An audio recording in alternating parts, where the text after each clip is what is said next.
Boker Tov, il est 8h, heure de Jérusalem, 7h, heure de Paris. C'est l'heure du premier journal d'information ce matin sur Studio Kalita, relayé sur les ondes des radios juives. C'est le développement majeur de ce week-end. La Maison-Blanche a publié une partie au moins du volet économique du plan de paix américain, le fameux deal du siècle. Ce volet inclut la collecte sur une décennie de quelques 50 milliards de dollars qui reviendront au monde arabe, dont 28 milliards qui seront consacrés au développement économique de l'autorité palestinienne et de la bande de Gaza. Le reste de la somme sera utilisé pour le développement de pays arabes modérés tels que l'Égypte, la Jordanie, mais également le Liban. Cet argent servira à financer quelques 180 projets de développement, dont près de 150 dans les territoires palestiniens, le reste dans les pays arabes que nous avons cités. Les projets doivent être mis en place dans les territoires devront obtenir l'aval de l'État d'Israël. Parmi ces projets, la construction d'un passage sûr entre la Jordanie et la bande de Gaza pour un montant de quelques 5 milliards de dollars, un plan qui vise à former une seule unité entre les deux composantes du peuple palestinien, aujourd'hui séparés, un programme qui va à l'encontre, on peut le dire, de la politique actuelle du gouvernement de Binyamin Netanyahou, visant à séparer justement la bande de Gaza de l'autorité palestinienne. Autre projet, dans le cadre de ces projets qui seront mis en place, le développement du tourisme en Judée et en Samarie, dans les territoires palestiniens plus exactement, la création d'un climat de sérénité et de stabilité qui encouragera les investisseurs. Pour Jared Kushner, qui est, vous le savez, le gendre du président américain Donald Trump, et également et surtout le principal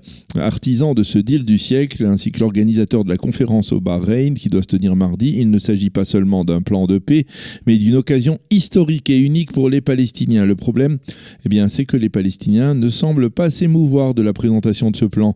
Il s'agit là de pots de vin financiers et de plans utopiques, ont déclaré des responsables de l'autorité palestinienne. Aucun État arabe ne voudra participer au financement d'un plan qui n'apportera pas de solution politique aux problèmes palestiniens et qui n'aboutira pas à la création d'un État palestinien indépendant, ont-ils affirmé. Nous avons certes besoin de soutien économique, mais pas de cette manière. Ce plan sera enterré très vite sous les élections en Israël, puis aux États-Unis, ont affirmé ces responsables palestiniens. L'un des dirigeants de l'autorité palestinienne, Djibril Rajoub, a déclaré ce matin que personne ne peut imposer aux Palestiniens le moindre projet de ce type. Tout doit débuter par la fin de l'occupation israélienne. Fin de citation. Un responsable américain a déclaré hier que ce sont 39 États qui participeront à la conférence de Bahreïn, parmi lesquels la Grande-Bretagne, la France, l'Italie, le Japon, l'Égypte, l'Arabie Saoudite et encore d'autres pays, bien entendu. Parmi les personnalités qui seront présentes, le secrétaire d'État américain au Trésor, Steve Mnuchin. Le conseiller à la sécurité nationale John Bolton, sécurité nationale américaine John Bolton, est en Israël. Il participera mardi à un forum exceptionnel rassemblant ses homologues russes et israéliens.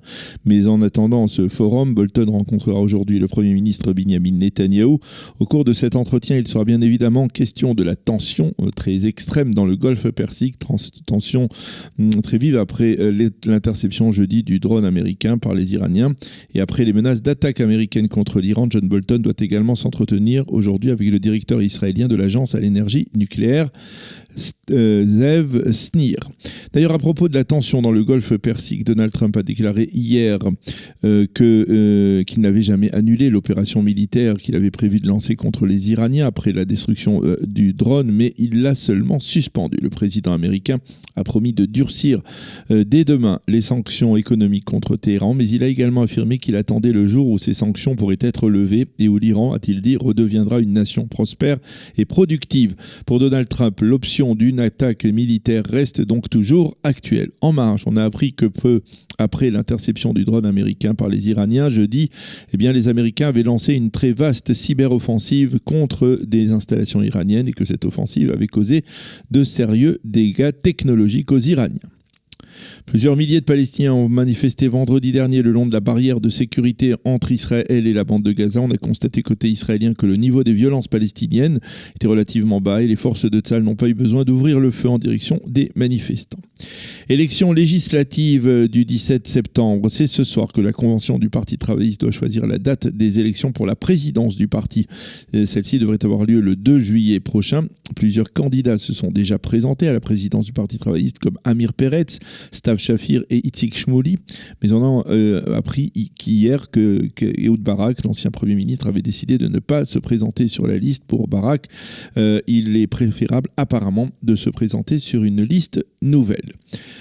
La météo pour terminer, le temps sera partiellement nuageux à clair sur l'ensemble du territoire israélien. Il fera aujourd'hui 30 degrés à Jérusalem, 29 à Tel Aviv et 39 degrés à Eilat. C'est la fin de ce journal d'information sur Studio Kalita, relayé sur les ondes de Radio J.